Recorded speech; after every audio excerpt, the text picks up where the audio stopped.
الشيطان الرجيم. بسم الله الرحمن الرحيم. الحمد لله رب العالمين، والصلاة والسلام على أشرف الخلائق أجمعين، سيدنا وسيد الأولين والآخرين، حبيبنا وحبيب إله العالمين، إمام المرسلين وخاتم النبيين، شفيع المذنبين ورحمة للعالمين، أبي القاسم المصطفى محمد. اللهم صل على محمد وآل محمد وعلى أهل بيته الطيبين الطاهرين الهداة المهديين المعصومين المظلومين، واللعنة الدائمة على أعداء الحق والدين. أما بعد، فقد قال الله تعالى عز اسمه في محكم كتابه ومتقن خطابه. بسم الله الرحمن الرحيم. سبحان الذي أسرى بعبده ليلا من المسجد الحرام إلى المسجد الأقصى الذي باركنا حوله لنريه من آياتنا إنه هو السميع البصير. صدق الله العلي العظيم. اللهم صل على محمد وآل محمد. ایک اور بلندر صلوات. اللهم صل على محمد وآل محمد. سورہ مبارک اسراء کی پہلی آیت، جس میں بہت مطالب ہیں، بے پناہ مطالب ہیں. اگر پہلے ہی کلمے پہ گفتگو ہو سبحانہ پر، تو ایک عشرہ گفتگو ہو سکتی. ماشاءاللہ. اگر آپ حضرات کے حافظے میں ہو تو سال گزشتہ اسی ممبر پر، یعنی ایام فاطمیہ کی مجلسوں میں، عنوان ہی تھا تسبیح.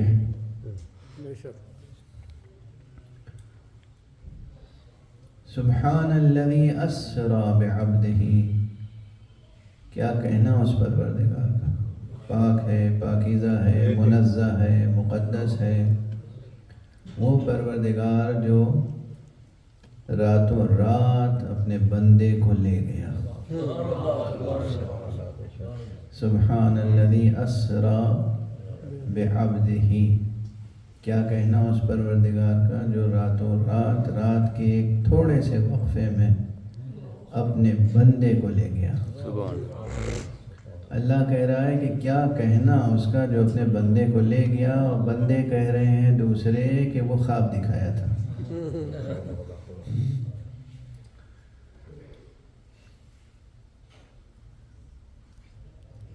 کس لیے لے گیا؟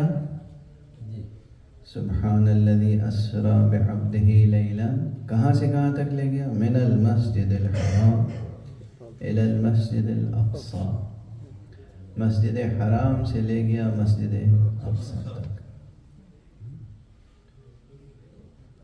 وہ مسجد جس کے گرد برکتوں کا حالہ ہے. مبارک مسجد، صرف وہ مسجد مبارک نہیں، اس کے ماحول میں، پوری فضا، اس کے اطراف میں، اس کے اکناف میں برکت ہی برکت ہے.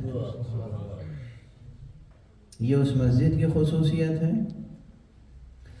اور غرض کیا ہے؟ لِنُرِيَهُ مِنْ آیاتنا، تاکہ ہم اس پیغمبر کو، اس بندے کو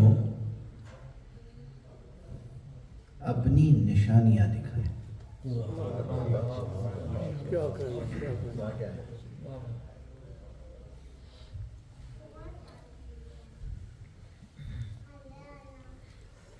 کائنات کی ہر شے اللہ کی نشانی ہے. زمین کیا ہے؟ اللہ کی نشانی ہے. سورج، چاند، ستارے سب اللہ کی نشانی ہے. قرآن مجید خود گواہی دیتا ہے. رات اللہ کی نشانی ہے، دن اللہ کی نشانی ہے.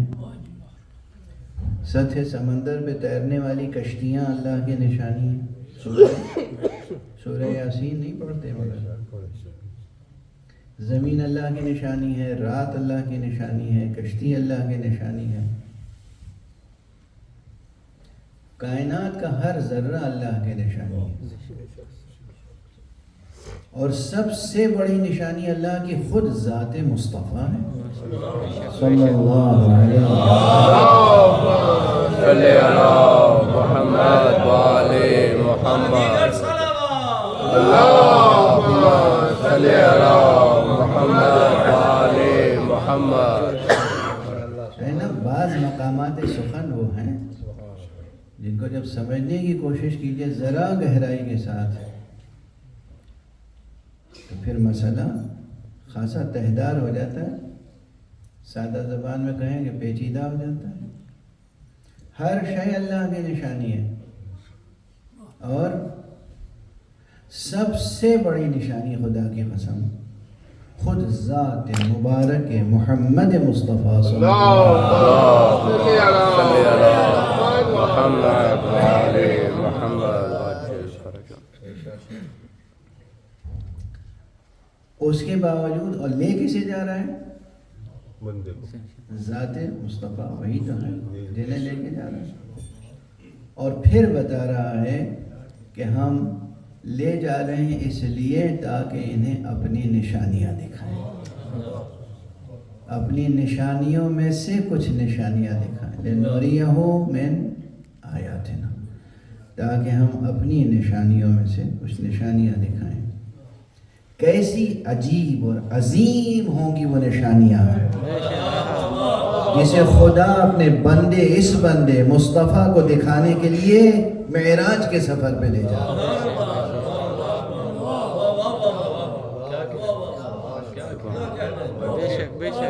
سوال ہے یا نہیں؟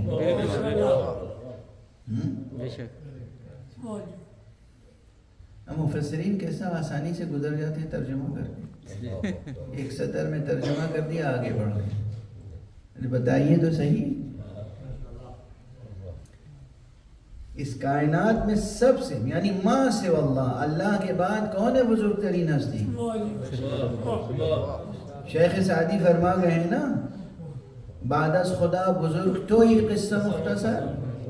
اللہ کے بعد سب سے بزرگ ہستی صرف اور صرف اور صرف سرکار رسالت مہا محمد ابن عبداللہ صلی علی محمد وآل محمد. جبر حبیب خدا حتم انبیاء بلند تر صلوات. اللہم صلی علی محمد وآل محمد. اب ہم اور کیا عرض کریں آپ سے. ہر بات پہ دل کو دکھانے والی غم انگیز باتیں خود مسلمانوں کی طرف سے، یعنی ایسے مسلمان اب بھی موجود ہیں اور یہ دانشور بھی کہلاتے ہیں اور یہ دین کی تبلیغ فرما رہے ہیں اور یہ فتوے دیتے ہیں شریعت میں اور عقیدے میں، عقیدے کی باتوں میں بھی اور شریعت کی باتوں میں. اور ان کا عقیدہ یہ ہے کہ رسول کو آپ افضل کائنات نہ کہیں. نعوذ باللہ. دن رات کس جسارت کے ساتھ، کیا دریدہ دہنی ہے. انہیں رسول اللہ صلی اللہ علیہ وسلم کو آپ تمام انبیاء سے افضل بھی نہیں کہہ سکتے، اس کائنات مخلوقات خدا سے افضل نہیں کہہ سکتے. ہم کہتے ہیں یہ سب خرافات ہے، قصہ کہانی ہے، غلو کی باتیں ہیں. جب ہم کہتے ہیں کہ علت خلقت کائنات مصطفیٰ کی ذات ہے، مذاق اڑاتے ہیں اس بات کا مذاق اڑاتے ہیں. ہم کہتے ہیں خدا کی قسم قرآن مجید کی دی ہوئی بصیرت اگر کسی کے پاس ہو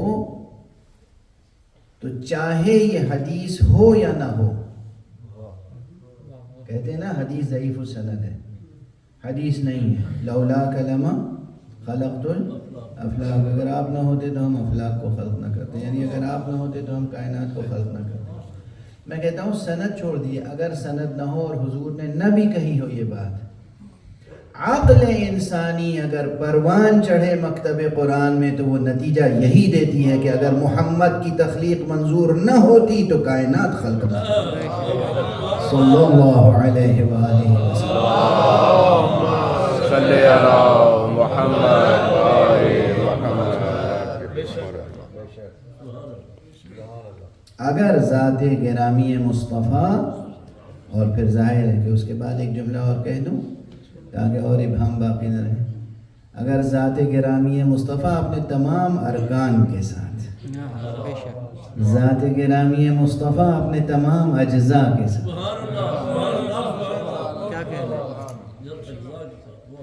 اگر یہ مقصود نہ ہوتے، اگر نگاہ مشیت میں گوہر مقصود یہ نہ ہوتے تو صدف تخلیق وجود ہی میں نہ آتا۔ یہ جو پوری کائنات ہے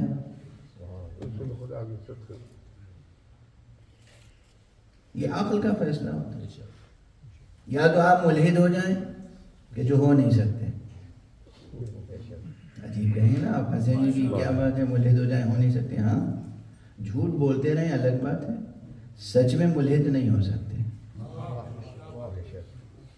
ملحد ہونے کا اعلان کرنا ایک فیشن ہو گیا، اور فیشن میں کوئی اپنے کو ملحد کہتا رہے، کسی بڑے سے بڑے ملحد کا بھی دل جگر چاک کر کے دیکھیے گا تو کہیں نہ کہیں خدا کا تصور بھی ہوگا، اعتقاد بھی ہوگا۔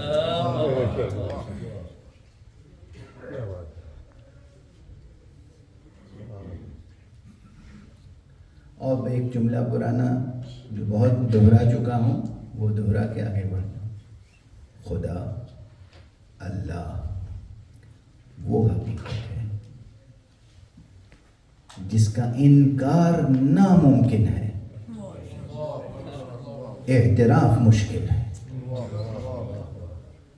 یہ جملہ یاد رہے گا، اللہ وہ حقیقت ہے جس کا انکار ناممکن ہے، اعتراف مشکل ہے۔ انکار اس لیے ناممکن ہے کہ اللہ کے وجود پر ہر ذرہ صحرا گواہی دیتا ہے، ہر قطرہ دریا گواہی دیتا ہے، ہر گزرتا ہوا لمحہ زمان گواہی دیتا ہے، کائنات ہستی میں جو جو اشیاء ہیں سب گواہی دیتی ہیں اللہ کے وجود پر، سب پکار کے کہتی ہیں۔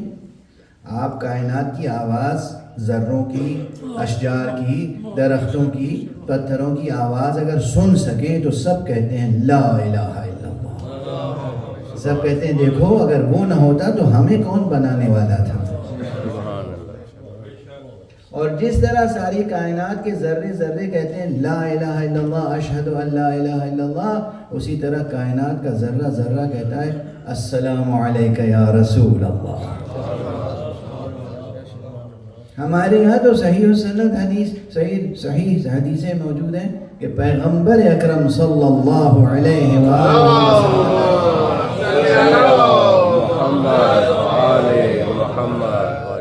جب ابتدائے بعثت میں مکے کی گھاٹیوں میں سفر کرتے تھے تو بعض پتھر ایسے تھے جن سے آواز آتی تھی السلام علیکم یا رسول اللہ، اور اس کے بہت بعد میں جب حضرت گزرے ہیں تو آپ نے اپنے ساتھ چلنے والوں سے کہا کہ میں ان پتھروں کو پہچانتا ہوں جو مجھے کہتے تھے السلام علیکم یا رسول اللہ۔ پتھر کہیں السلام علیکم یا رسول اللہ اور نہ کہے تو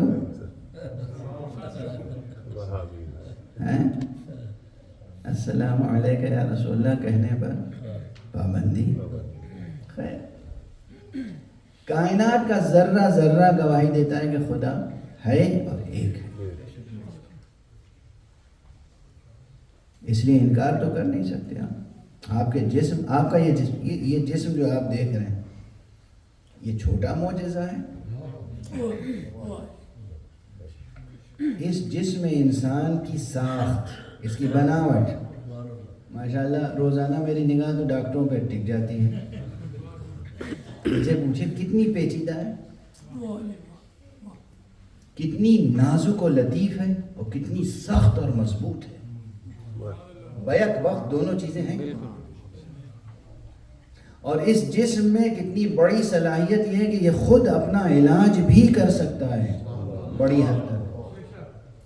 یہ خود جسم اگر بہت زیادہ آپ نے ڈیمیج نہیں کر لیا ہے اپنے آپ کو، تو یہ خود اپنے آپ کو ریپیئر کر سکتا ہے. کیا صفت ہے! کتنی قسم کی غذائیں آپ نوش جان فرماتے ہیں، لطیف اور سیال چیزوں سے لے کر سخت اور سنگین چیزوں تک. اور یہی ایک چھوٹے سے معدے میں ان تمام چیزوں کو سلیقے سے ہضم کرنے کی صلاحیتیں موجود ہیں. تو یہی دیکھ لیجیے آپ، یعنی اگر آپ صرف اپنے معدے پہ نگاہ ٹھہرا لیں تب بھی آپ کا معدہ بہت بڑا معجزہ ہے.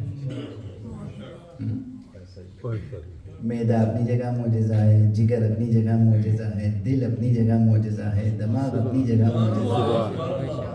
یہ پورا جسم اور جسم کا ایک ایک جزو اپنی جگہ معجزہ ہے. اور پورا جسم مل کر اتنا بڑا معجزہ ہے. انسانی جسم کی بات کر رہا ہوں کہ حضرت امیر المؤمنین امام المتقین علی ابن ابی طالب علیہ السلام نے ارشاد فرمایا ہے کہ اتزعم انک جرم صغیر وفیکم طوى العالم الاکبر. کیا تم اپنے آپ کو ایک چھوٹا سا مادی مخلوق، ایک چھوٹی سی مادی مخلوق سمجھتے ہو، ایک چھوٹا سا مادی وجود سمجھتے ہو، ایک جرم صغیر سمجھتے ہو؟ تمہارے اندر تو عالم اکبر پوشیدہ ہے. لفظ کیا ہے؟ عالم. عالم تو یہ عالم ہے نا، یہ جو آپ دیکھ رہے ہیں کائنات کو آپ عالم کہتے ہیں نا، یہ عالم. اور آپ کے اندر چھپا ہوا ہے ایک عالم اکبر. گواہی کس کی ہے؟ کسی اور کی نہیں، امیر المومنین علی ابن ابی طالب. صلوات پڑھیے صلی اللہ محمد بار دیگر صلوات.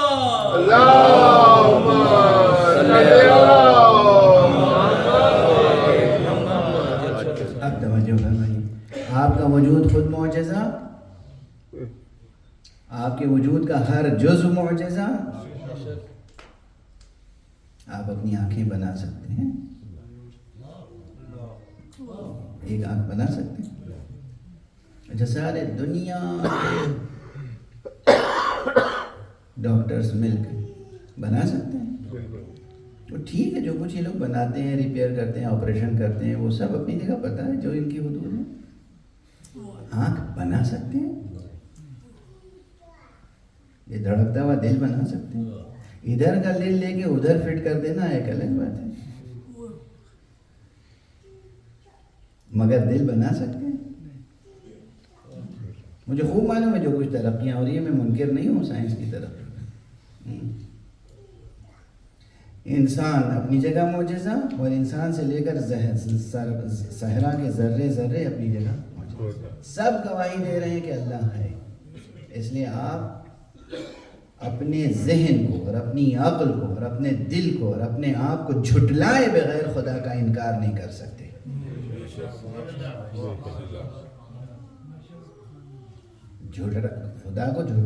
خدا کو کا انکار اپنے آپ کو جھٹلانا ہوگا. پہلے عقل آپ کی کہہ رہی ہے، ضمیر اندر سے آواز دے رہا ہے، آپ کہہ رہے نہیں میں نہیں مانتا. یہ صرف الہاد ایک اتنا بڑا جھوٹ ہے جس کے پاس کوئی دلیل نہیں. اور جھوٹ کے پاس تو دلیل ہوتی ہی نہیں، جھوٹ کہتے ہی اس بات کو جس کے پاس دلیل نہ ہو. تو خدا کا انکار نہیں کر سکتے. دوسرا جز کیا تھا؟ خدا کا اعتراف مشکل ہے. یہ کیا بات ہوئی؟ انکار نہیں کر سکتے مگر اعتراف مشکل ہے. جی ہاں، اعتراف میں دوہری مشکل ہے. ایک ذہنی مشکل ہے، نظری تھیوریٹیکل، اور ایک پریکٹیکل مشکل ہے. نظری مشکل کیا ہے؟ ہیں مشکلیں. کہیں ابھی اسی نشست میں گفتگو کی تھی، یہاں ذرا سا تفصیل سے عرض کر دوں. اور اس لیے بھی عرض کرنا ضروری ہے کہ آپ حضرات اس طرح کے شرک میں مبتلا نہ ہو جائیں. مجلس اہل بیت ہے، مجلس زہرا مرضیہ ہے. یہ ہندوستان ہے ملک بہت نہ بڑا، آپ میں سے اکثر کی جڑیں وہیں سے ہیں. ارے جو لوگ پاکستانی ہیں وہ بھی ہیں تو ہندوستانی ہیں نا. اب اتنا تعصب نہ برتیے گا کہ اتنے بڑے سچ کو جھٹلا دیجیے. یاد آتے ہیں مشہور ترقی پسند شاعر علی سردار جعفری. وہ ہندوستان اور پاکستان کا کوئی صلح و صفائی کے لیے مشاعرہ ہو رہا تھا، اس میں انہوں نے تقریر کی تھی. اس کا ایک جملہ مجھے یاد ہے، اور اس میں انہوں نے کہا تھا کہ ہندوستان نے بہت سی خوبصورت چیزیں بنائی ہیں میڈ ان انڈیا، لیکن اس میں سب سے خوبصورت چیز وہ ہے جسے پاکستان کہتے ہیں.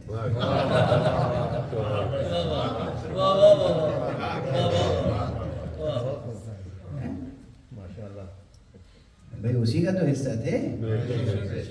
اب ادھر ہوئے جو کچھ ہوئے، جڑیں تو اسی زمین میں ہیں. تو یہ جو ہندوستان ہے اتنا بڑا ملک، اس میں جناب والا ایک سے ایک ذہین لوگ ہیں. Scientists, mathematicians, doctors, philosophers, intellectuals. آ جائیے سب کے سب سائنس میں، فلاسفی میں اتنے ترقی یافتہ ہونے کے باوجود بتوں کو کیوں پوچھتے ہیں؟ ہے نا سب دیدور، جہاں دیدہ، ذہین، فہیم، سائنسداں، فلاسفر، لیکن ایک خدا پہ متحد نہیں ہو پاتے. وہی بات آئی نا، خدا کا انکار نہیں کر پاتے، اعتراف مشکل ہو جاتا. تو سامنے کی مثال ہے نا، انکار ممکن نہیں ہے، اعتراف مشکل ہے. اور اعتراف کی دوہری مشکل ہے، ایک ذہنی مشکل، تھیوریٹیکل مشکل، اور ایک پریکٹیکل مشکل. ذہنی مشکل کیا ہے؟ ذہنی مشکل یہ ہے کہ وہ اس پوری کائنات کو دیکھتے ہیں اور دیکھتے ہیں کہ یہاں پر تو قانون علت و معلول جاری ہے، law of cause and effect. اور law of cause and effect جو یہاں کائنات میں جاری ہے، اس میں کیا ہے قانون؟ لا يصدر من الواحد الا الواحد. ایک علت سے، ایک کاز سے، جس قسم کا کاز ہے اسی قسم کا ایفیکٹ ظاہر ہوگا. ٹھیک ہے نا؟ نیم کا بیج بوئیں گے، نیم کا پیڑ پیدا ہوگا. یہ نہیں ممکن ہے کہ نیم کولیاں چھیٹتے چلے جا رہے ہیں زمین میں، ایک جگہ جو ہے وہ نیم کا پیڑ پیدا ہوا اور ایک جگہ جو ہے آم کا پیدا ہو گیا اور ایک جگہ جو ہے سیب کا پیدا ہو گیا. مطلب بیج ایک تھا، پیڑ نہیں ہو سکتا نا. یا آگ روشن کی، بیچ میں آگ جل رہی، انگیٹھی ہے بیچ میں رکھی ہوئی، میں پرانی زبان استعمال کر رہا ہوں، انگیٹھی ہے بیچ میں، ہیٹر ہے، معلوم ہیٹر سے دو قسم کے ایفیکٹ پیدا ہو رہے ہیں. اس طرف کو تو گرمی ہو رہی اور اس طرف کو سردی ہو رہی. نہیں ہو سکتا نا. تو اب اس پوری کائنات میں جو لا آف کازیشن ہے، جو law of cause and effect ہے، جو علت و معلول کا قانون ہے، جو سبب اور مسبب کا قانون ہے، وہ یہ بتاتا ہے کہ ایک قسم کی علت ہوگی تو اسی قسم کا معلول ہوگا. اس لیے وہاں یہ تصور ہو گیا کہ بھائی اگر علم چاہیے تو سرسوتی کی پوجا کیجیے، مال چاہیے تو لکشمی کی پوجا کیجیے. قوت چاہیے تو درگا کی پوجا کیجیے. زندگی چاہیے تو مثلا شنکر کی پوجا کیجیے. موت چاہیے تو وشنو کی پوجا کیجیے. سمجھ؟ جو چاہیے، اولاد چاہیے ان کی پوجا کیجیے، گھر چاہیے ان کی پوجا کیجیے. سمجھ رہے ہیں؟ ایک ہی خدا سب کچھ عطا کرتا ہے. یہ بات وہ اس قدر علم و ذہانت رکھنے کے باوجود سمجھ نہیں پاتے. تو یہ کیا ہوا؟ یہ ہوئی تھیوریٹیکل مشکل، یہ ہوئی ذہنی مشکل. واضح ہو رہی ہے بات؟ پریکٹیکل مشکل کیا ہے؟ پریکٹیکل مشکل یہ ہے کہ اللہ کے احکام کو پوری طرح بجا لانا آسان ہے کیا؟ تو عملی مشکل ہے. اللہ کا کلمہ ایک بار پڑھ لیا تو پھر اس کی شریعت، اس کے احکام. واضح ہو رہی ہے بات؟ اچھا بس اب ایک جملہ کہوں. اس پوری گفتگو کا اس وقت ذکر کرنے کا مقصد، خدا کی قسم یوں تو کائنات کا ذرہ ذرہ آیت الہی ہے، مگر ہر شے اتنی بڑی حیثیت نہیں رکھتی کہ خدا کے وجود کے ساتھ ساتھ اس کی وحدانیت کو منوا لے کسی سے.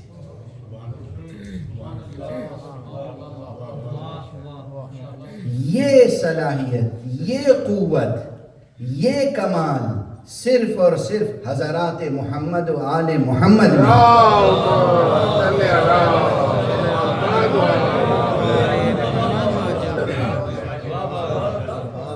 کائنات کی ہر نشانی دیکھ کر انسان اسے جھٹلا سکتا ہے، مگر یہ ممکن نہیں ہے کہ کوئی محمد کے سامنے آ جائے اور پھر بھی جھٹلاتا رہے. اگر آئے گا تو ہزیمت خوردہ واپس جائے گا، کم سے کم جزیہ دینے پر ضرور.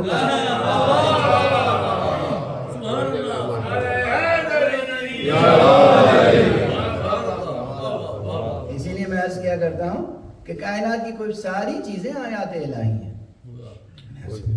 ہر چیز آیت الہی، لیکن یہ قوت کسی میں نہیں ہے کہ اس کے سامنے آ جائے تو پھر اعتراف کر کے ہی جائے. اب اسی لیے میں نے عرض کیا تھا، لطیف سی بات ہے، پھر دوہرا دینے میں کوئی حرج نہیں ہے. جوش ملیح آبادی کا ایک مشہور شعر ہے کہ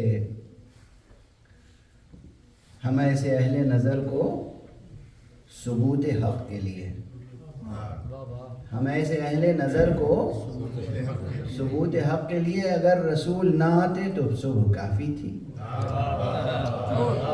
یعنی صرف صبح جو ہے یہ اتنی بڑی اللہ کی نشانی ہے. صبح روزانہ سورج نکلتا ہے، روزانہ فجر ہوتی ہے، روزانہ پاؤ پھٹتی ہے، یہ نور ظاہر ہوتا ہے. یہ ایسا عظیم منظر ہے کہ خدا کا کلمہ پڑھنے کے لیے یہی کافی ہے.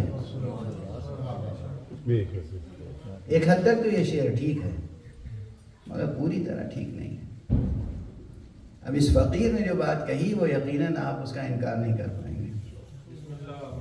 اب وہ یہ ہے کہ نہ مدرسے نہ مساجد، نہ فلسفہ نہ کلام، نہ مدرسے نہ مساجد نہ فلسفہ نہ کلام، ثبوت حق کے لیے بس حسین کافی.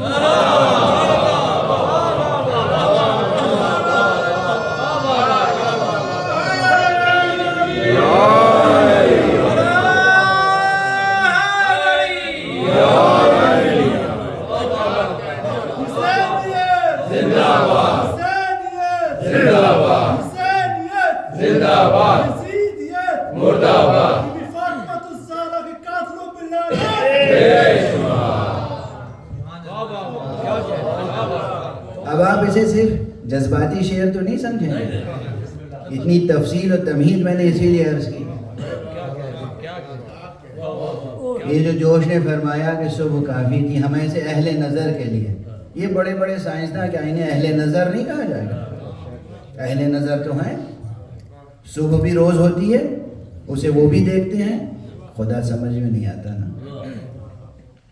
بس محمد اور آل محمد کا امتیاز یہی ہے کہ پوری کائنات دیکھو، یہ پوری کائنات، اس کا ہر جز، ہر ذرہ آیت خدا ہے، مخلوق خدا ہے، خدا کی طرف ذہن کو منتقل کرتا ہے، مگر خدا پر یقین محکم عطا کرنے سے قاصر ہے۔ مگر دربار محمد و آل محمد میں آ جاؤ، تو ممکن نہیں ہے کہ اس در سے انسان واپس چلا جائے الہاد کے ساتھ، وہ چاہے سرکار رسالت مآب حضرت محمد مصطفیٰ صلی اللہ علیہ وآلہ وسلم،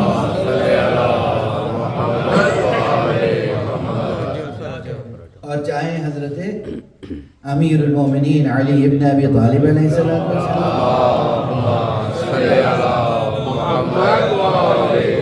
اور چاہے حضرت زہرا مرضیہ،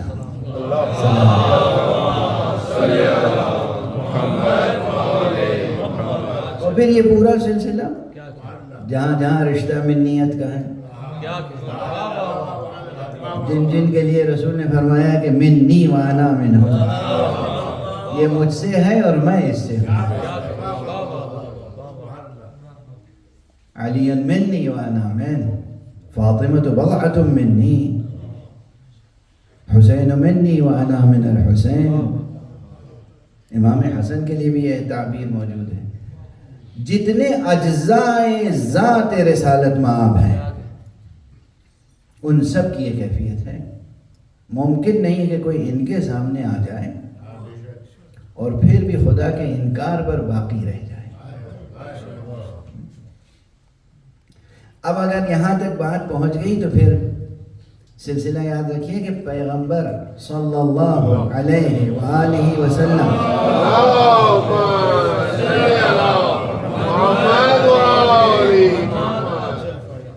خاتم النبیین ہے، نبوت ان پہ ختم ہو گئی، امام المرسلین ہے۔ اچھا، جو لوگ کہتے ہیں سو کالڈ انٹلیکچوئلز، انہیں تمام انبیاء پہ فضیلت نہ دیجیے، ہم کون ہوتے ہیں فضیلت دینے والے؟ آخر روایات معراج میں یہ ہے نا کہ تمام انبیاء موجود تھے، اور ابو الانبیاء ابراہیم علیہ وعلا نبینا الصلاۃ والسلام موجود تھے۔ ابراہیم جد پیغمبر، دادا، بابا، بابائے انبیاء ہیں، سب موجود تھے، اور پیغمبر جا کر ادب سے کھڑے ہو گئے۔ نماز پڑھانے کے لیے اللہ نے کسے آگے بڑھایا؟ قاعدہ کیا ہے بھائی؟ عموماً کیا قاعدہ ہے؟ نماز پڑھانے کے لیے آگے اسی کو بڑھایا جاتا ہے نا جو موجودہ لوگوں میں سب سے افضل ہو۔ اللہ انہیں تمام انبیاء کی امامت سپرد کر رہا ہے، اور آپ امتی ہو کے فرما رہے ہیں انہیں افضل نہ کہیے۔ کیا ذوق ہے، کیا وفاداری ہے۔ اسی طرح کی چھوٹی چھوٹی باتوں سے، حالانکہ یہ چھوٹی چھوٹی باتیں ہیں لیکن بڑی بڑی باتیں، انہی باتوں سے سمجھ میں آ جاتا ہے کہ آپ کا اسلام اسلام حقیقی ہے یا اسلام عموی، آپ کا اسلام اسلام الہی ہے یا اسلام سیاسی۔ بس اس سے زیادہ نہیں کہوں بھائی۔ وہ ہے نا علامہ اقبال کے کلیات میں کسی ایک جز میں شروعی میں ایک شعر لکھا ہوا ہے، مرد ناداں پر پھول کی پتی سے کٹ سکتا ہے ہیرے کا جگر، مرد ناداں پر کلام نرم و نازک۔ تو اس سے زیادہ تو ہم کیا کہیں؟ ممبر سے کیا کہہ سکتے ہیں؟ ممبر سے کیا کہہ سکتے ہیں؟ اتنا کافی ہے۔ اللہ انہیں امامت سونپ رہا ہے، آپ کہہ رہے ہیں افضل نہ کہیے۔ کیا عشق مصطفیٰ ہے، کیا ادب ہے، کیا شان وفا ہے، کیا وفاداری کی شان ہے، اور کیا قدر شناسی ہے، اور کیا دانشوری ہے۔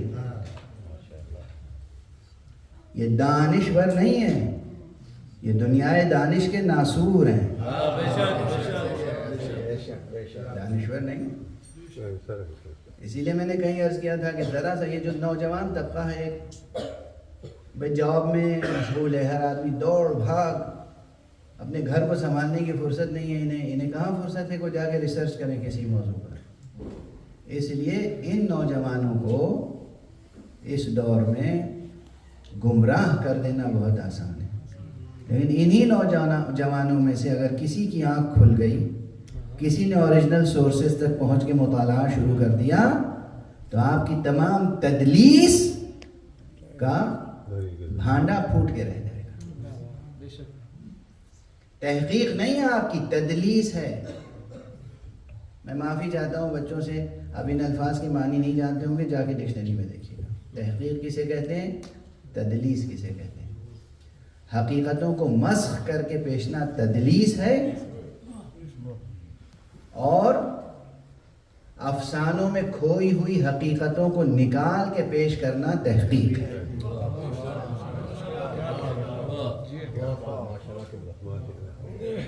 تو یہ تحقیق نہیں ہے آپ کی، تدلیس ہے. بہرحال اب پھر اس جملے پہ ٹھہر جائیں تاکہ وقت کے اندر میری گفتگو تمام ہو جائے. ایک طرف پوری کائنات کا ذرہ ذرہ آیت خدا ہے، اور سب سے بڑی آیت خود مصطفیٰ صلی اللہ علیہ وآلہ وسلم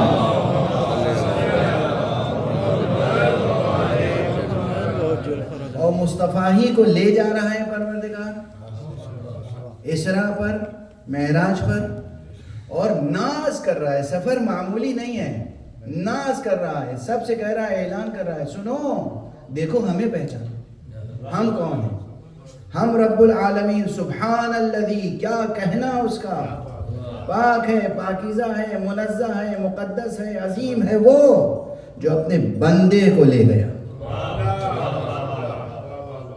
کس لیے لے گیا؟ لِنُرِيَهُ مِنْ آیَاتِنَا، تاکہ ہم اس کو اپنی نشانیاں دکھائیں. یہ جو سب سے بڑی نشانی ہے پروردگار، اس کو کون سی نشانی دکھائے گا؟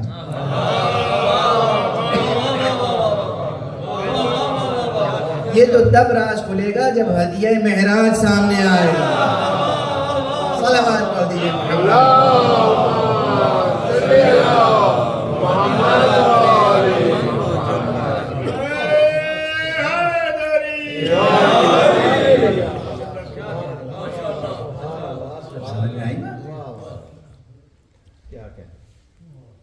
زہرائے مرضیہ. اور مرائم میں ایک دو آیتیں ہیں. دیکھیے یہ ہوا چلتی ہوئی ہوا بھی آیت ہے، آب رما بھی آیت ہے، خود یہ ہم آپ جو گفتگو کرتے ہیں یہ بھی آیت ہے، قرآن میں ذکر ہے اس کا. اللہ جب سرکار رسالت میں آپ سے گفتگو کرے گا، اللہ براہ راست، جہاں جبریل کا قدم بھی درمیان میں نہ ہو، جہاں جبرائیل کا قدم بھی درمیان میں نہ ہو، وہاں اللہ سے رسول اللہ کی گفتگو ہوگی. تو یہ گفتگو خود ایک آیت ہوگی، اور وہ گفتگو جس زبان اور جس لہجے میں ہوگی وہ زبان آیت ہوگی، وہ لہجہ آیت ہوگی.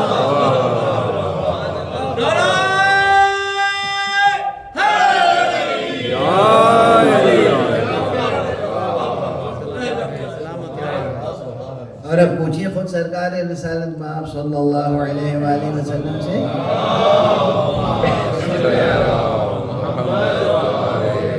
یا رسول اللہ، آپ سے اللہ نے کس کی زبان میں گفتگو، کس زبان میں گفتگو؟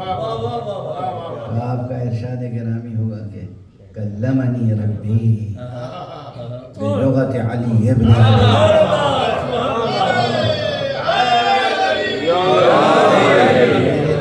میرے پروردگار نے مجھ سے گفتگو کی علی ابن ابی طالب کی زبان.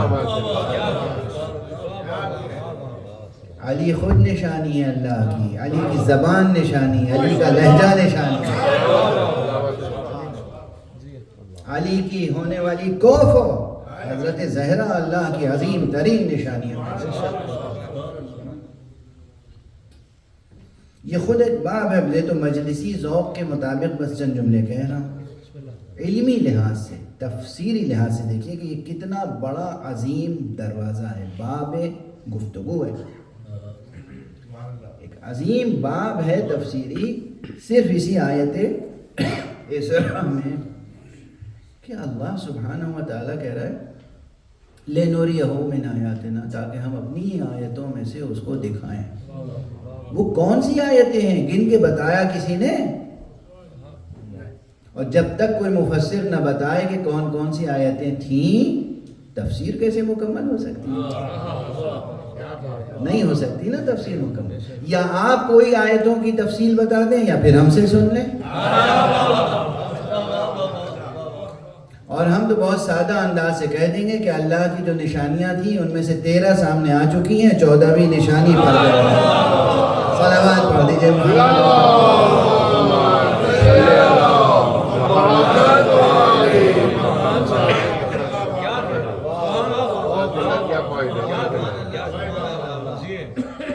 ابھی ایک نشانی پردہ غیب میں ہے، ہمارے لیے پردہ غیب میں ہے، سرکار رسالت میں آپ کے لیے تھوڑی، اس لیے کہ اللہ نے اس نشانی کو اسی وقت معراج ہی میں دکھا دیا تھا۔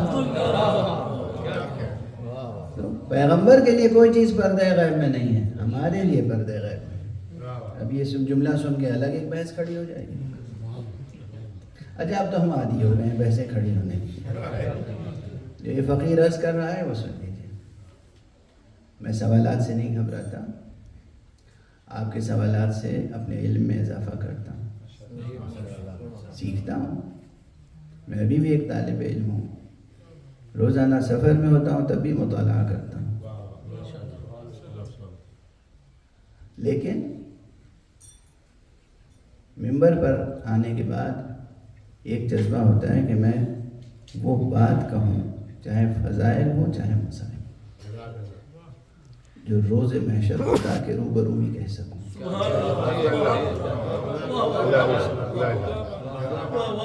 مجھے آپ حضرات کی واہ واہ اور سبحان اللہ کی کوئی پرواہ نہیں ہے، آپ داد دیں۔ میں وہ بات عرض کروں گا جو میرے نزدیک وہ ہوگی جو خدا کے روبرو عرض کروں۔ قبلہ صاحب کی صحت و سلامتی کے لیے بآواز بلند صلوات۔ اللہم صلی علی محمد و آلہ محمد۔ تو اب میں دست ادب جوڑ کے ایک بات عرض کر رہا ہوں، آج آخری مجلس ہے، تو چند جملے کہہ کر باب مسائل میں گفتگو داخل ہو جائے گی۔ یہ سازات گرامی حضرت زہرا سلام اللہ علیہا کی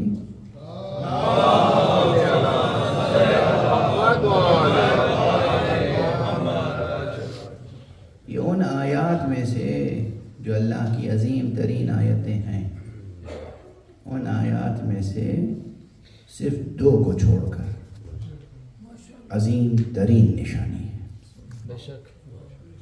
ام الآیات۔ سبحان اللہ، سبحان اللہ۔ کسی اور مجلس میں نے عرض کیا تھا کہ حضرت زہرا وہ ہیں جو دختر اسلام بھی ہیں، مادر اسلام۔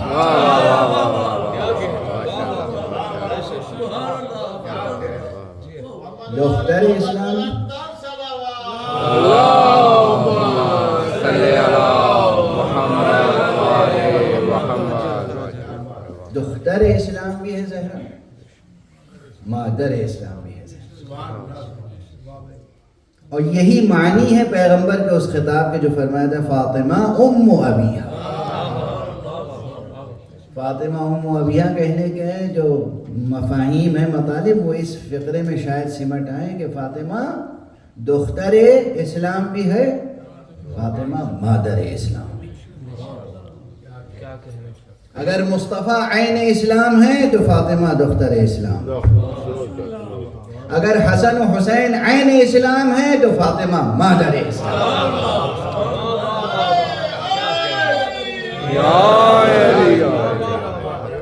نہ اس میں کوئی کلام ہے نہ اس میں کوئی کلام ہے۔ یہ بھی حق ہے کہ مصطفیٰ عین اسلام، یہ بھی حق ہے کہ حسن عین اسلام، یہ بھی حق ہے کہ حسین عین اسلام۔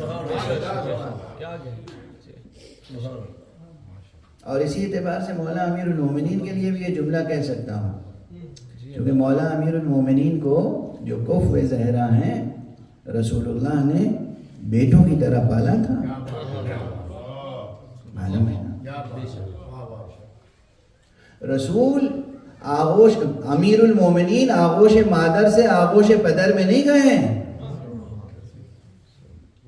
ابو طالب کی گود میں نہیں آئے۔ جب خانہ کعبہ سے فاطمہ بنت اسد علی کو لے کے نکلی تو ابو طالب کی گود میں نہیں، پیغمبر کی گود میں علی آئے۔ پیغمبر کی گود میں آ کے آنکھیں کھولی، سب سے پہلے چہرہ دیکھا تو پیغمبر کا دیکھا، سب سے پہلے جو غذا اس دنیا میں آنے کے بعد جوف مبارک مرتضی میں گئی ہے وہ لعاب دہن پیغمبر ہے، اور اس لعاب دہن پیغمبر کا اعجاز یہ تھا کہ آپ فرماتے تھے منبر پہ آ کے سلونی سلونی قبل ان تفقدونی۔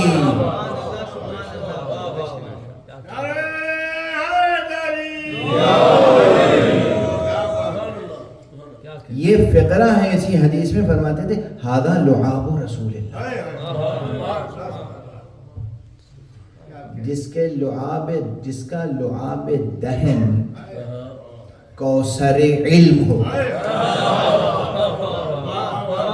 جس کا لعاب دہن کوثر علم ہو، اگر وہ مدینۃ العلم نہ ہوگا تو کون ہوگا؟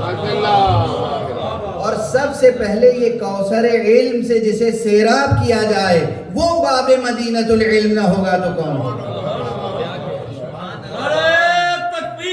اللہ اکبر، نعرہ تکبیر، اللہ اکبر، نعرہ رسالت، یا رسول اللہ، نعرہ رسالت، یا رسول اللہ، نعرہ حیدری، یا حیدری، محمد و آل محمد بلندتر صلوات۔ اللہم صلی علی محمد و آل محمد۔ تو علی کی ذات، علی کو بھی بیٹوں کی طرح پالا کس نے؟ رسول نے، اپنے لعاب دہن سے غذا دی۔ مولا علی نے خود نہج البلاغہ میں بھی فرمایا ہے اور دوسری صحیح کتابوں میں بھی حضرت کا یہ کلام نقل ہوا ہے، فرمایا کہ رسول بچپن سے مجھے پالتے رہے، نہلاتے تھے، دھلاتے تھے، کپڑے پہناتے تھے، اپنے کندھے پہ بٹھا کے خانہ کعبہ کا طواف کراتے تھے۔ کیا خانہ کعبہ کا طواف علی نے کیا ہے جو دوش پیغمبر ہے؟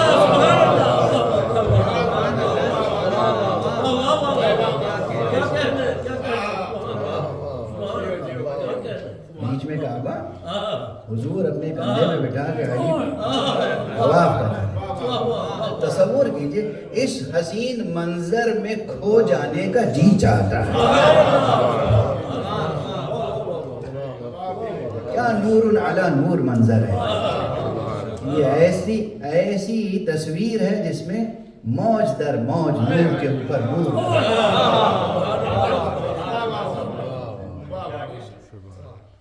یہ ہے علی، نہلاتے تھے، دھلاتے تھے، کپڑے پہناتے تھے، اور جب ذرا بڑے ہوئے تو فرماتے ہیں کہ نوالے پہلے چبا کے اپنے دانتوں سے نرم کرتے تھے، پھر علی کو کھلاتے تھے۔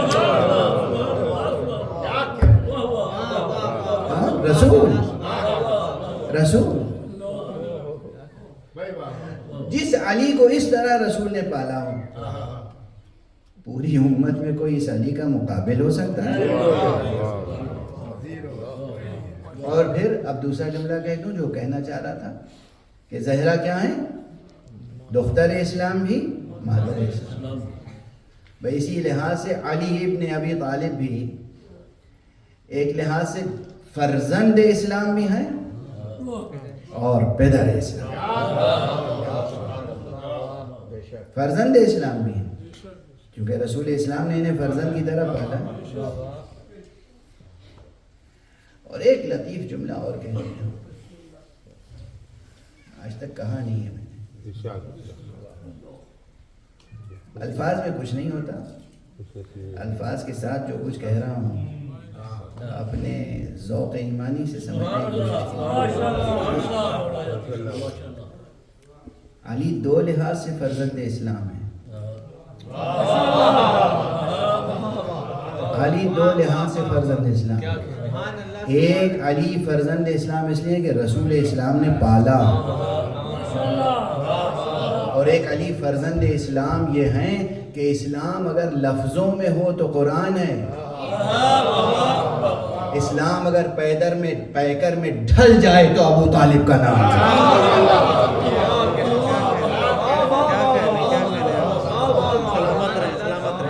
اسلام اگر جیتے جاگتے سانس لیتے ہوئے پیکر میں ڈھل جائے تو ابو طالب ہے، اور علی ابن ابو طالب.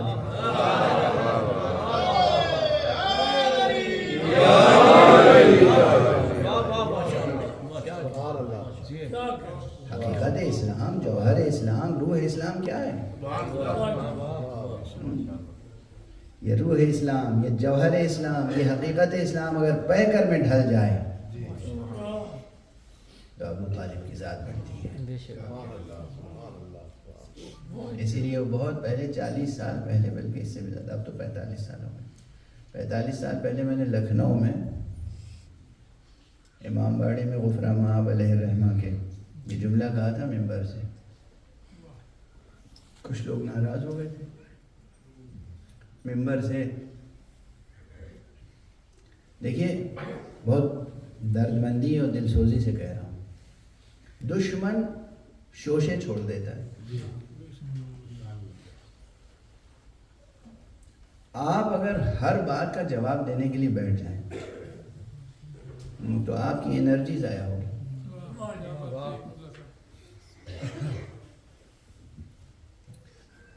کتنے ذاکرین اپنا افتخار یہ سمجھتے تھے، اب بھی شاید سمجھتے ہوں گے، اپنے نام کے ساتھ القاب لکھتے ہیں وکیل ابو طالب، اور وہ یہ دعویٰ ہم ایمان ابو طالب ثابت کرتے ہیں. آپ ایمان ابو طالب ثابت کرتے ہیں؟ میں نے عرض کیا تھا لکھنؤ میں کہ ایمان ابو طالب کو ممبر پر زیر بحث لانا میں سوء ادب سمجھتا ہوں. خلاف ادب ہے یہ بات کہ ہم ممبر پہ یہ ثابت کریں کہ ابو طالب ایمان لے آئے تھے. ارے ایمان تو ان کا زیر سوال آنا چاہیے جو ابو طالب کو بھی ولی تسلیم نہ کرتے ہیں.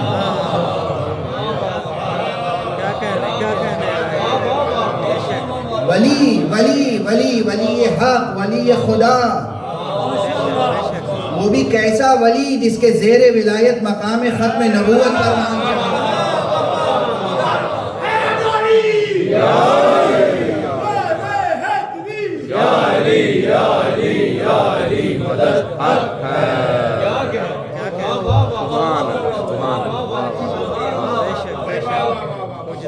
ساری قابلیت اور ساری توانائی اور سارا مطالعہ اور اس کا خلاصہ یہ ہے کہ ممبر میں بیٹھ کے ثابت کریں گے ابو طالب ایمان سے. ایک کسی دشمن خدا نے ایک ولی خدا کے خلاف ایک روایت گڑھ دی اور آپ اسی کے پیچھے لگے. معلوم ہے خرافات ہے، ضعیف ہے، جھوٹی روایت ہے.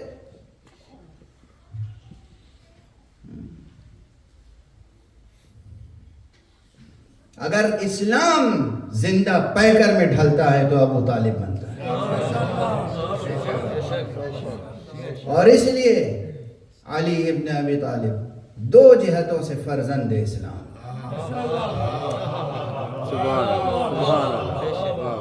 اور اسی نسبت سے دو جہتوں سے پدر اسلام.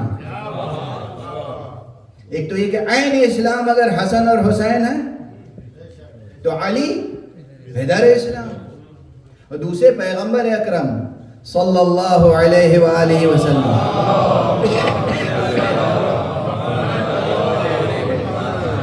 نے ارشاد فرمایا، آپ کی ایک حدیث ہے اور وہ ہے انا وعلی ابوا هذه الامہ، میں اور علی اس امت کے باپ ہیں.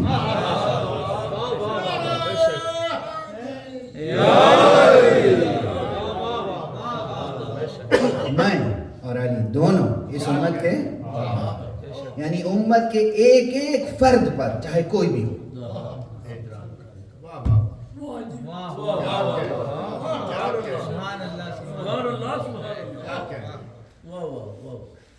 اگر علی ابن ابی طالب کے حق پدری کے بار کو نہیں اٹھانا چاہتے، حق پدری کو ادا نہیں کر سکتے، تو ایک ہی راہ ہے کہ امت مصطفیٰ کے دائرے سے نکل جائے۔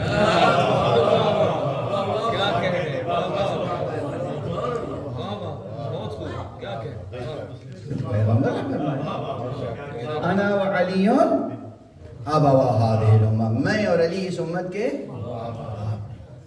تو علی بارشاد پیغمبر، بفحوائے ارشاد پیغمبر بھی پدر اسلام، اور ویسے بھی دو نسبتوں سے فرزند اسلام، دو نسبتوں سے پدر اسلام، زہرا دختر اسلام بھی، مادر اسلام بھی، یہ دو شخصیتیں ایک دوسرے کی کفو ہیں،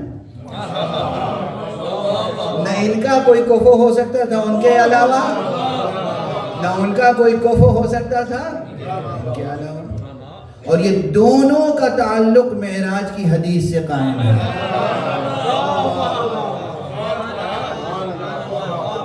اللہ نے پیغمبر کو خوش آمدید کہا، ان کو بلایا، استقبال کیا، گفتگو کی، تو علی کے لہجے میں جاتے وقت ہدیہ دیا تو نور فاطمہ ہدیہ۔ سبحان اللہ۔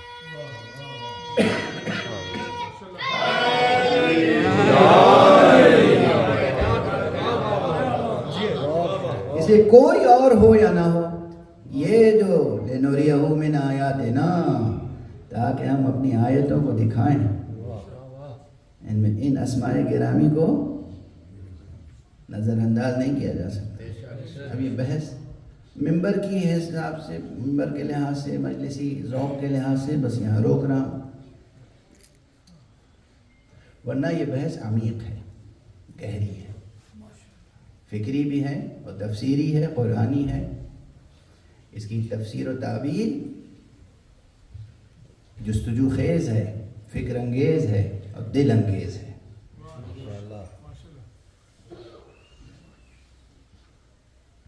ایک اہم بحث رہ گئی، ابھی تک مکمل نہیں ہوئی، وقت ختم ہو گیا، اگر آپ حضرات اجازت دیں، بسم اللہ بسم اللہ۔ جہاں سے بات چلی تھی وہ ایسا ہو جائے گا کہ جیسے مبتدا آ گیا جملے میں، وہ خبر آئی ہی نہیں، سبجیکٹ تو آ گیا، پریڈیکیٹ کی خبر نہیں، تو سینٹنس تو کمپلیٹ کر دو نا۔ وہ پرسوں کی تقریر میں جو مبتدا کہا تھا وہ باقی اس کی خبر ابھی۔ مبتدا میں نے کیا عرض کیا تھا کہ اس مکتب ولایت میں ہم آتے ہیں حور بننے کے لیے، کیا بننے کے لیے؟ حور بننے کے لیے۔ اچھا، حور علامت ہے کس چیز کی؟ قمبر علامت ہے کس چیز کی؟ سلمان علامت ہے کس چیز کی؟ یہ ایک جو کلیدی لفظ ہے اس آیت معراج میں، توجہ رکھیے، اپنے میں سے ہر ایک، عجیب سی بات ہے، آسانی سے ہضم نہیں ہوگی، سمجھ میں نہیں آئے گی، لیکن جو ذہین افراد ہیں وہ ایک جملے میں بھی سمجھ جائیں گے۔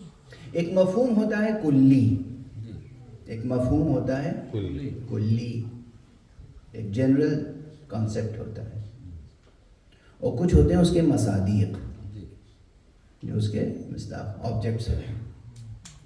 جیسے انسان، ایک لفظ انسان کہا اور اتنا بڑا مجمع ہمارے سامنے بیٹھا ہے، ہر فرد انسانی تو کہلائے گا، آپ انسان، آپ انسان، آپ انسان، تو سب انسان ہیں، سب برابر ہیں، اور رسول بھی انسان، علی بھی انسان، حسن بھی انسان، حسین بھی انسان، وجود مبارک زہرا انسان۔ واضح ہے بحث کہاں پہنچی؟ اسی طرح ایک، یعنی جو سب سے بڑا شرف ہے ہمیں اور آپ کو کیا ہے؟ فخر کرتے ہیں نا لوگ کہ ہم اشرف المخلوقات ہیں، خاک اشرف المخلوقات ہیں۔ صرف اس سبب سے ہم اشرف المخلوقات ہیں کہ اللہ نے گویا ہماری ہی شکل و صورت میں مصطفیٰ کو بھی اس دنیا میں، یہ انوار مقدسہ اس ہیکل بشری میں نازل نہ کیے جاتے تو اس بشر کو کبھی اشرف المخلوقات ہونے کا اعزاز نہ ملتا۔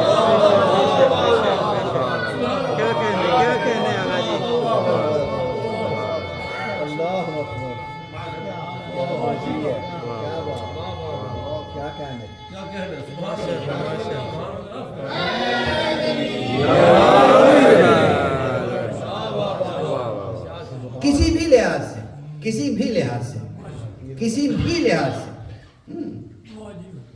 مجھے بھی ضد آ گئی، کسی بھی لحاظ سے آپ اپنے کو اشرف المخلوقات ثابت نہیں کر سکتے، نہ ظاہری نہ باطنی۔ خود آج جا کے اپنے گریبان میں جان کے دیکھیے گا اور اپنی کمزوریوں کو ٹٹولیے گا۔ اشرف المخلوقات کے معنی ہے کہ سارے جانوروں سے افضل ہیں۔ شیر سے آپ ڈرتے ہیں، ہاتھی سے آپ ڈرتے ہیں، کتے سے ڈرتے ہیں، چھپکلی سے آپ ڈرتے ہیں، عقرب بچھو سے آپ ڈرتے ہیں، اتنے حشرات الارض سے آپ ڈرتے ہیں۔ ارے حد تو یہ ہے کہ مچھر سے آپ ڈرتے ہیں، مکھی سے آپ خوف کھاتے ہیں بعض لوگ۔ حشرات الارض سے لے کے اور بڑے بڑے درندوں تک سے آپ ڈرتے ہیں۔ یہ تو ظاہر ہو گیا آپ کا کتنے بڑے اشرف المخلوقات۔ اور جو خوبیاں ہیں آپ کے اندر، بھائی سے آپ حسد کرتے ہیں، اولاد سے آپ رشک کر لیتے ہیں، ماں باپ سے آپ بغاوت کر لیتے ہیں۔ آپ کا مطلب نعوذ باللہ آپ نہیں ہیں، مگر آپ ہیں، ہے نا؟ یہ بات تو سمجھ آ رہی ہے؟ کون سی خرابی نہیں؟ خیانت آپ کرتے ہیں، جھوٹ آپ بولتے ہیں، قتل آپ کرتے ہیں، گناہان کبیرہ آپ کرتے ہیں، گناہان صغیرہ میں ملوث لت پت رہتے ہیں ہر وقت۔ کہاں سے اشرف المخلوقات ہیں؟ کون سی اشرفیت ہے آپ؟ اشرفی کے آپ حریص ہوتے ہیں۔ یاد رکھیں جو اشرفیوں کا لالچی ہے وہ اشرف ہو ہی نہیں سکتا۔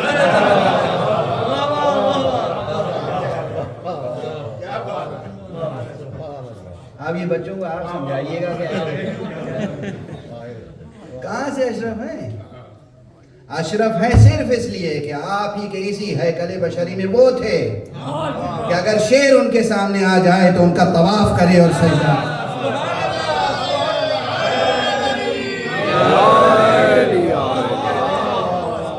صحراؤں کے درندوں کو وہ حکم دے دیں تو ان کے حکم کی پیروی کریں۔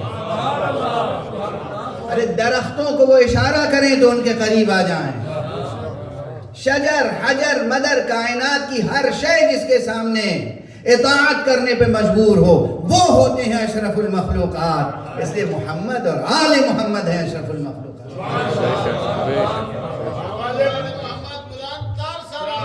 اللہم صلی علی محمد آل محمد۔ ان کی خاک قدم کے صدقے میں آپ بھی اپنے کو کہہ لیجئے اشرف المخلوقات۔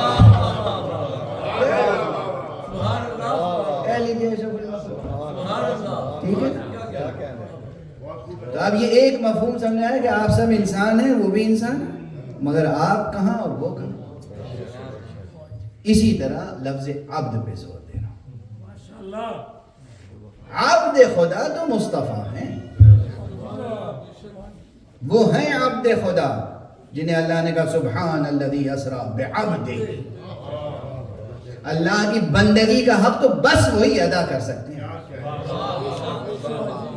مصطفیٰ سے زیادہ کس میں صلاحیت ہے جو بندگی خدا کا حق ادا کر سکے؟ یا مصطفیٰ یا جان مصطفیٰ۔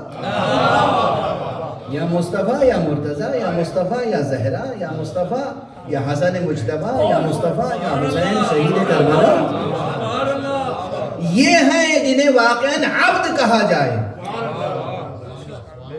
مگر چونکہ کلمہ آپ بھی پڑھتے ہیں، نماز آپ بھی پڑھتے ہیں، سجدہ آپ بھی کرتے ہیں، نیت ہے کہ اللہ کے احکام کو بجا لائیں، اس لیے عبد کے ایک درجے میں آپ بھی ہیں. ٹھیک ہے، واضح ہوئی بات؟ گراں تو نہیں گزری؟ آپ بھی انسان، وہ بھی، آپ بھی عبد، وہ بھی عبد. اللہ سبحانہ و تعالیٰ نے کہا سبحان الذی اسریٰ بعبدہ، کیا کہنا اس کا جو اپنے بندے کو شبہ شب معراج پہ لے گیا.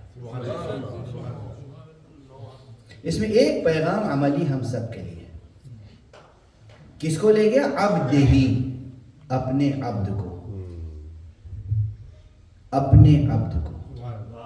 اگر ہم سب اللہ سے کسی بھی درجے میں، کسی بھی رتبے میں، ضعیف سے ضعیف تر، کمزور سے کمزور تر رتبے میں بھی، لیکن خدا سے عبدیت کا رشتہ قائم رکھیں تو اللہ اپنے لطف و کرم سے ہمیں بھی ہمارے سفر کمال تک پہنچائے گا. مگر اگر ہم نے عبدیت کا رشتہ خدا سے توڑ کے کہیں ہم ڈونلڈ ٹرمپ صاحب کے غلام بن گئے، کہیں ہم نتن یاہو صاحب کے وفادار بن گئے، کہیں ہم ان صاحب کے کیا نام ہے یہاں کے، کون سا سٹارمر صاحب کے غلام بن گئے، پھر کیا ہوگا؟ پھر زوال، معراج نہیں زوال، پھر حیوانوں سے بھی کمتر اور بدتر اور پستر. واضح ہے؟ بالکل 2 2 4 کی طرح صاف ستھری بات ہوئی نا، کوئی غبار تو نہیں ہے، کوئی ابہام، کوئی اشکال، کوئی ایمبیگوٹی تو نہیں ہے. مجلس حضرت زہرا میں آنے کا ایک تبرک لے کے جائیے گا، عہد کر کے جائیے گا کہ ہم اللہ سے اپنی بندگی کے رشتے کو محفوظ رکھیں گے، شرک نہیں کریں گے، فسق میں مبتلا نہیں ہوں گے، دین کے دائرے سے جان بوجھ کے قدم باہر نہیں نکالیں گے، اپنے نفس کے بندے نہیں ہوں گے، اپنے دل اور اپنے نفس کی بات کو خدا نہیں بنائیں گے. خدا خدا ہے، خدا خدا ہے. ہم بس اس کو سجدہ کریں گے جسے محمد اور آل محمد سجدہ کرتے ہیں، کسی اور کو سجدہ. یہ جملہ یاد رکھنا عزیزو، جوانوں، یہ تمہاری ذمہ داری ہے، نواخانوں، اس روح کو زندہ کرو. ہم سجدہ کریں گے کسے؟ جسے محمد و علی نے سجدہ کیا. آپ تو پتہ نہیں کس کو سجدہ کرتے ہیں، کہاں سجدہ کرتے تھے. واضح ہے نا؟ اب اس سے زیادہ واضح تو نہیں کہہ سکتا. کہاں آپ سجدہ کرتے ہیں؟ ارے اس پیشانی کی ایک عظمت ہے، اس پیشانی کی ایک حرمت ہے. اپنی پیشانی کو کیا سمجھتے ہیں؟ جتنے جانور ہیں روئے زمین پر سب کو اللہ نے ایسے بنایا ہے کہ ان کے سر یوں جھکے ہوئے ہیں. آپ کو پیدائشی طور پہ یہ عزت دی ہے کہ آپ کا سر اس طرح بلند ہے، اس لیے بلند رکھا ہے تاکہ آپ اللہ کے علاوہ کسی کو سجدہ نہ کریں.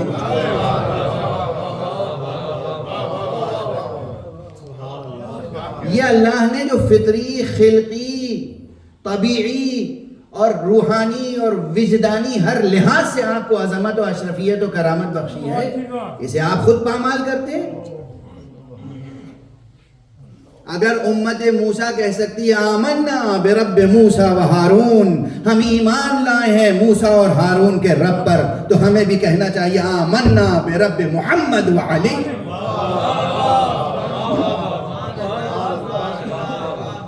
ہم ایمان لائے ہیں کس پر؟ رب محمد و علی. جسے محمد سجدہ کریں گے اسے ہم سجدہ کریں گے، جسے علی سجدہ کریں گے اسے ہم سجدہ کریں گے، جسے زہرا سجدہ کریں گے اسے ہم سجدہ کریں گے، جسے حسن اور حسین سجدہ کریں گے اسے ہم سجدہ کریں گے۔ اور اگر ذہنی، نظریاتی، عقیدتی، اعتقادی اور عملی ہر لحاظ سے آپ نے یہ منزل پالی اور اس رشتے کو محفوظ کر لیا کہ آپ کے اور خدا واحد کے درمیان بندگی کا رشتہ محفوظ ہو گیا، تو آپ نے اپنا سفر کمال مکمل کر لیا۔ آپ نے اپنا سفر کمال مکمل کر لیا۔ بس گفتگو تمام۔ جو اس کمال کے درجے پر پہنچ جائے، دنیا اس کے ساتھ کچھ بھی ناروا سلوک کرے، وہ متاثر نہیں ہوتا، وہ اپنی راہ نہیں بدلتا۔ دنیا ہر حال میں اس سے خوف کھاتی ہے۔ ظالم مظلوم سے خوف کھاتا ہے، ظلم کرتے ہوئے بھی اسے خوف ہوتا ہے تو مظلوم کی آہ کا۔ بس ایک جملے میں طبیعتیں منقلب ہوں گی۔ جو لوگ بھی زہرا پہ ظلم کر رہے تھے،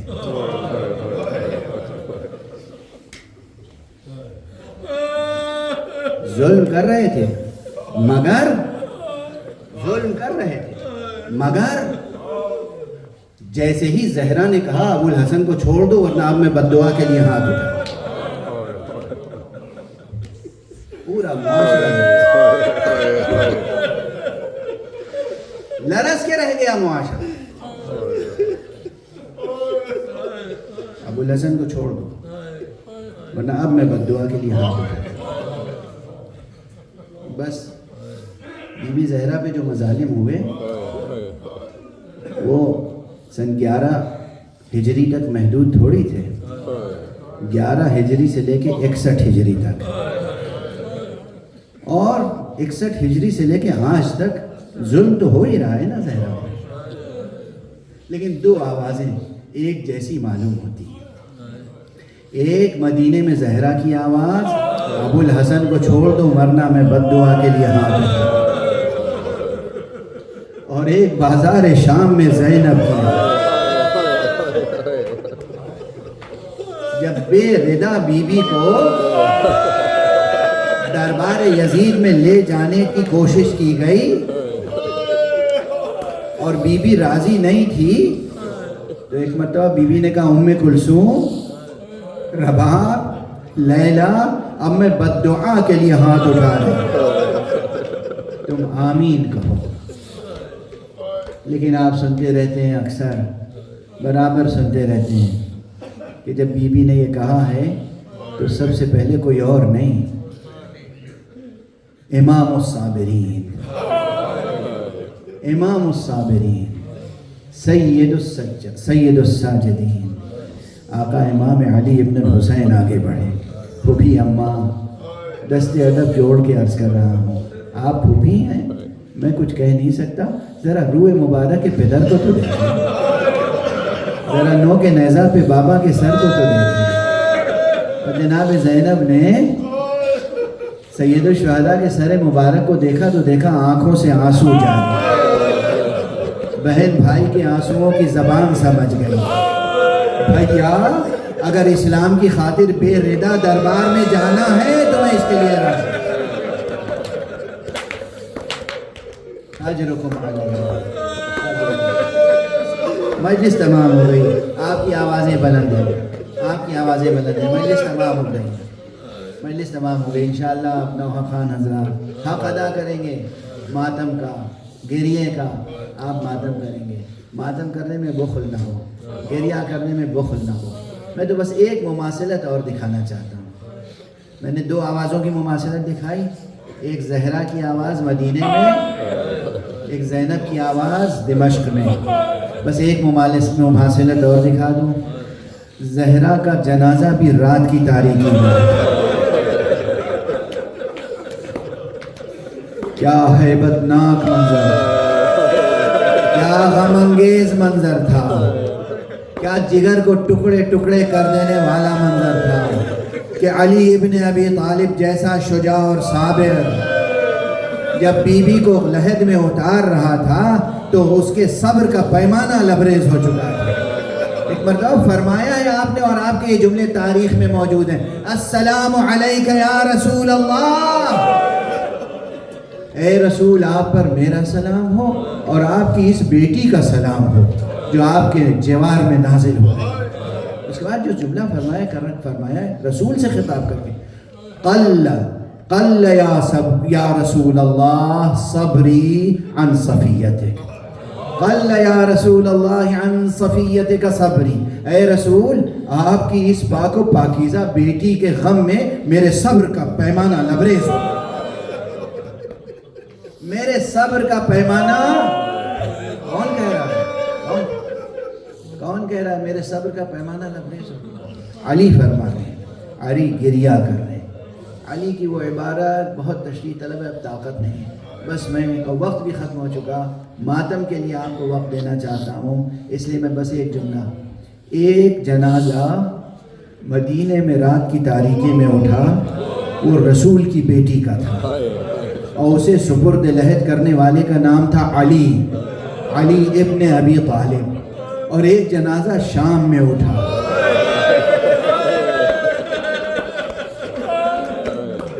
اور وہ حسین کی بیٹی کا جنازہ، اور اسے سپرد لحد کرنے والے کا نام بھی تھا علی ابن الحسین. اور اللہ نے دونوں جنازوں میں کیا مماثلت تھی؟ رسول کی بیٹی کا بھی پہلو زخمی تھا اور حسین کی بیٹی تو سراپا زخموں سے چور تھی. کیسے زخموں سے چور تھی؟ کس قدر زخموں سے چور تھی؟ بس اس کے لیے دو فقرے عرض کر دوں. چونکہ دشمنوں کو معلوم تھا کہ حسین اس بچی سے بہت پیار کرتے ہیں، بہت محبت کرتے ہیں، تو دشمنوں نے کیا کیا تھا؟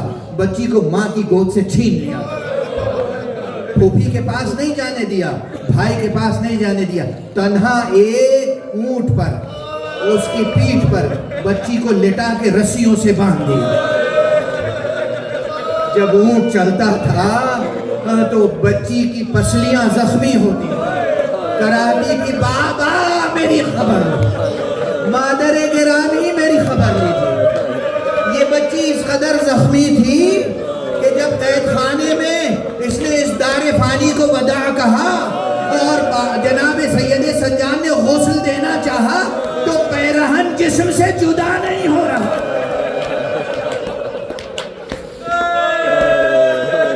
وا محمدا وا علیہ وا فاطمہ وا حسینہ. یا حسین، یا